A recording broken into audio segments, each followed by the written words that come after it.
इस वीडियो में हम definite integration as a limit of sum. ठीक है, ये जो डेफिनेट इंटीग्रेशन का टॉपिक है, लिमिट एज ए सम या फिर लिमिट ऑफ ए सम, इसके कुछ क्वेश्चंस ट्राई करेंगे। ठीक है, तो सबसे पहले पहला क्वेश्चन दिया गया है कि limit n tending to infinity 1 divided by 1 plus n plus 1 divided by 2 plus n plus 1 divided by 3 plus n, ऐसे ये है 1 डिवाइडेड बाई 2n तक। ठीक है, तो इस पूरे का हमें वैल्यू फाइंड करना है। ठीक है, तो जो भी इस टाइप के क्वेश्चन होते हैं या फिर ये जो लिमिट ऑफ सम के जो क्वेश्चन है डिफरेंट इंटीग्रेशन की, तो इनके करने के कुछ स्टेप्स होते हैं, कुछ मेथड होते हैं। ठीक है, तो सबसे जो पहला स्टेप होता है कि ये जो भी पूरा सीरीज़ हमें दिया गया है, ये जो पूरा सीरीज़ दिया गया है, इसको समेशन के फॉर्म में लिख लेते हैं। ठीक है, तो इसको समेशन के फॉर्म में अगर लिखना है तो सबसे पहले आइडेंटिफाई करना पड़ेगा कि इसका जनरल टर्म है या फिर ये जो सीरीज़ है ये कौन से पैटर्न को फॉलो कर रहा है। ठीक है, तो अगर इस सीरीज़ में पैटर्न को आइडेंटिफाई किया जाए तो यहाँ पर अगर ध्यान से देखो तो 1 है, यहाँ पर भी 1, ये 1, ये 1 1 हर जगह सेम है। यानी ये जो न्यूमरेटर है, इसका सारे टर्म का जो न्यूमरेटर है वो हर जगह 1 है। तो अगर इसका हम इसको अगर इस पूरी सीरीज़ को अगर हम समेशन के फॉर्म में लिखें तो ये कुछ ऐसे हो जाएगा, ये limit n tending to infinity ऐसे ही रहेगा और इसको हम लिख देंगे समेशन। और ये जो समेशन का जो टर्म आएगा उसमें न्यूमरेटर में क्या हो जाएगा, यहाँ पर 1 आएगा, फिर डिवाइडेड बाई, अब ये जो डिनोमिनेटर के टर्म है उसको एनालाइज करते हैं। तो यहाँ पर देखो तो n, यहाँ पर भी n, यहाँ पर भी n, यानी ये जो डिनोमिनेटर के टर्म है सब में यहाँ पर n n n आ रहा है, यानी यहाँ पर इसका n आ जाएगा जनरल टर्म में भी प्लस। अब ये वाला जो टर्म है इसमें थोड़ा सा चेंजेस हो रहा है, तो पहले 1 था, फिर 2 हुआ, फिर 3 हुआ, फिर 4 होगा, फिर 5 होगा, यानी ऐसे जनरल टर्म में क्या हो जाएगा, r हो जाएगा। ठीक है, तो हो जाएगा summation 1 divided by r plus 1। ये जो पूरा सीरीज था इसको हमने ऐसे इस फॉर्म में लिख दिया। अब ये जो आर का वैल्यू ये कैसे चेंज हो रहा है, सबसे पहले आर 1 था, फिर 2, फिर 3, फिर 4, फिर 5, ऐसे चेंज हो रहा है। तो सबसे पहले आर का वैल्यू 1 है, फिर उसके बाद जो लास्ट टर्म है उसको अगर ध्यान से देखो तो ये है 1/2n। तो अगर मैं यहाँ पर r का वैल्यू n पुट कर दूँ तो ये टर्म आ जाएगा, यानी जो r का वैल्यू है कहाँ तक जा रहा है, n तक जा रहा है। तो यहाँ पर r का वैल्यू 1 से लेकर के n तक हो जाएगा। ठीक है, तो ये जो पूरा बड़ा सा सीरीज लिखा हुआ था इसको हमने समेशन के फॉर्म में लिख दिया। ये अपना पहला स्टेप कंप्लीट हो गया। अब उसके बाद नेक्स्ट स्टेप होगा, नेक्स्ट स्टेप कि ये जो पूरा हमने जो टर्म लिखा है इस पूरे में 1 या फिर पूरे में n से डिवाइड कर देते हैं। डिनोमिनेटर और न्यूमरेटर दोनों को n से डिवाइड कर देते हैं, तो हो जाएगा limit n tending to infinity, और ये बनेगा समेशन r इक्वल टू 1 से लेकर के n तक, और n से अगर 1 को डिवाइड करेंगे तो हो जाएगा 1/n डिवाइडेड बाई, डिनोमिनेटर को भी n से डिवाइड करना है तो सबसे पहले r को डिवाइड करेंगे तो ये बन जाएगा r/n, और n को अगर n से डिवाइड करेंगे तो ये हो जाएगा 1। ठीक है, तो ये पूरा ये जो हमने टर्म लिखा था, ये जो सीरीज लिखा था कुछ ऐसे चेंज हो गया। अब इसमें से ये जो 1/n है इसको हम बाहर निकाल लेंगे। जैसे ये जो हमने समेशन लिखा है वो r पर समेशन हो रहा है, r को सम कर रहे हैं, तो ये जो 1/n होगा ये एक कांस्टेंट हो जाएगा इसके लिए, तो ये 1/n को इस सीरीज से बाहर निकाल लेंगे।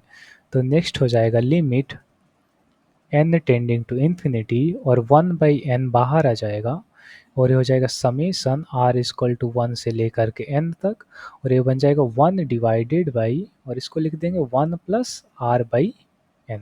ठीक है, तो इतना करने के बाद कि 1/n का टर्म आ जाए और ये समेशन, और यहाँ पर ये जो जितने टर्म है सब में बस r/n आ जाए, ऐसे r/n या फिर समथिंग हो, लेकिन r/n होना, यानी जहाँ पर भी r है उसके नीचे n होना चाहिए। और अगर मान लो r स्क्वायर है तो वहाँ पर नीचे में n स्क्वायर होना चाहिए, अगर r क्यूब है तो नीचे में n क्यूब ऐसे हो जाना चाहिए। ठीक है, यानी r जितना है उतने n से उसमें डिवाइड हो जाना चाहिए। तो यहाँ पर बस एक आर था तो एक एन से यहाँ पर डिवाइड हो गया। तो अब क्या करेंगे, कुछ रिप्लेसमेंट करना है, तो इसमें क्या करेंगे, जो 1/n है इसको हम dx से रिप्लेस करेंगे, और ये जो r/n है इसकी जगह x पुट कर देंगे। ये जो 1/n है इसकी जगह dx आ जाएगा, और ये जो r/n है इसकी जगह एक्स हो जाएगा। और ये जो समेसन दिया गया है इसको इंटीग्रेशन के फॉर्म में लिख देते हैं, ठीक है। तो ये पूरे को हम ऐसे लिखेंगे, जो पूरा है इसको ऐसे लिखेंगे इंटीग्रेशन, और यहाँ पर है 1 डिवाइडेड बाई, और ये बन जाएगा 1 प्लस ये जो r बाई एन है इसकी जगह x आ जाएगा, और ये जो 1 बाई एन है इसको ऐसे dx लिख देंगे, ठीक है। अब क्या करना है, जो इंटीग्रेशन है इसका लिमिट हमें पुट कर देना है, ठीक है। तो यहाँ पर ध्यान से देखो, तो हमने r बाई एन को x पुट किया है, और n जो है वो इनफाइनाइट को टेंड करे, यहाँ पर n जो है ये इनफाइनाइट को टेंड करे। तो सबसे पहले r का वैल्यू कितना है, r का वैल्यू 1 से शुरू हुआ है, तो स्टार्टिंग में r इक्वल टू जब 1 होगा तो x का जो वैल्यू है ये हो जाएगा 1 बाई एन, और n अगर इनफाइनाइट को टेंड करे तो ये पूरा 0 को टेंड करेगा, यानी जब r का वैल्यू 1 है तो x 0 हो जाएगा।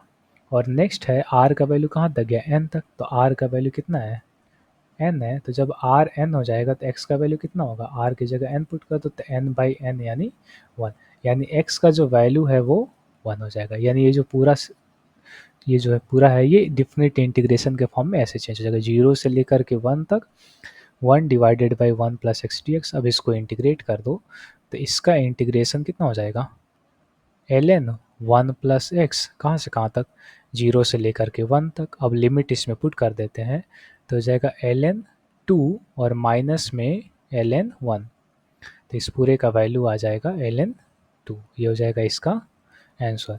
यानी ये जो हमें पूरा सीरीज दिया गया था, ये जो पूरा सीरीज दिया गया था इसका वैल्यू हो जाएगा ln 2, ठीक है। सिमिलरली इसी टॉपिक पे एक और क्वेश्चन करते हैं नेक्स्ट, सेम ऐसे ही, ठीक है। तो मान लो कि नेक्स्ट क्वेश्चन ऐसा कुछ है,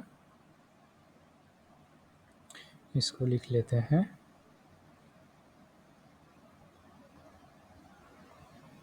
ठीक है। तो मान लो नेक्स्ट क्वेश्चन है limit n tending to infinity, और यहाँ पर हो जाएगा 1 divided by 2n plus 1 plus 1 divided by 2n plus 2 plus 1 divided by 2n plus 3, और ये जा रहा है 1 डिवाइडेड बाई 6n तक। तो इस पूरे सीरीज का हमें सम फाइंड करना है limit n tending to infinity पे, ठीक है। तो सेम वैसे ही पहला स्टेप होगा कि ये जो पूरा सीरीज़ है इसको समेसन के फॉर्म में लिखेंगे।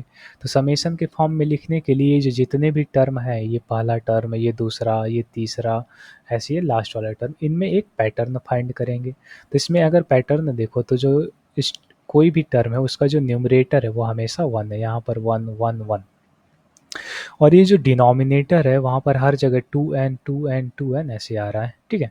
तो इसको अगर समेसन के फॉर्म में लिखें तो हो जाएगा समेसन, न्यूमरेटर में हर जगह 1 है और डिनोमिनेटर में हर जगह 2n आ रहा है, 2n 2n 2n, और उसके बाद ये जो दूसरा वाला टर्म है ये 1 2 3 4 5 ऐसे चेंज होता जा रहा है, यानी यहाँ पर इसको मैं ऐसे लिख दिया r, ठीक है। तो हो जाएगा 1 divided by 2n plus r, और r का वैल्यू कहाँ से कहाँ तक है, पहले 1 था, फिर 2 हुआ, फिर 3, और ऐसे कहाँ तक जा रहा है। अब देखो हमें लास्ट टर्म में दिया 1/6n, और हमें चेक करना है कि r का वैल्यू कहाँ से कहाँ तक जा रहा है, ठीक है। तो क्या करो, इसको और इसको इक्वेट कर दो। तो सबसे पहले देखो, अगर r का वैल्यू मैं n पुट कर देता हूँ, r इक्वल टू 1 पुट करेंगे तो यहाँ पर अभी 3n आया, यानी इसके इक्वल अभी भी नहीं हुआ। r का वैल्यू अगर 2 पुट कर देता हूँ, 2n पुट कर देता हूँ तो ये 4n होगा, अभी इसको इक्वल नहीं होगा। लेकिन अगर मैं r equal to 4n put कर दे रहा हूँ तो देखो 6n आ जाएगा, यानी r का वैल्यू कहाँ तक जा रहा है, 4n तक जाएगा, 1 से लेकर के 4n तक जाएगा, ठीक है। तो ये जो पूरा सीरीज हमें लिखा गया था इसको हमने चेंज कर दिया समेसन के फॉर्म में, हो जाएगा limit n tending to infinity और ये समेसन। तो अब नेक्स्ट स्टेप क्या होता है कि न्यूमरेटर और डिनोमिनेटर दोनों को 1/n से डिवाइड कर देना है। तो हो जाएगा limit n tending to infinity, और ये हो जाएगा समेसन r इक्वल टू 1 से लेकर के 4n तक, और न्यूमरेटर को डिवाइड करेंगे तो 1/n, डिनोमिनेटर को डिवाइड करेंगे तो 2, और इसको n से डिवाइड करेंगे तो 2n को अगर n से डिवाइड करेंगे तो यहाँ पर 2 आएगा, तो हो जाएगा 2 प्लस r को अगर n से डिवाइड करेंगे तो हो जाएगा r/n। तो ऐसा कुछ बन गया, ठीक है।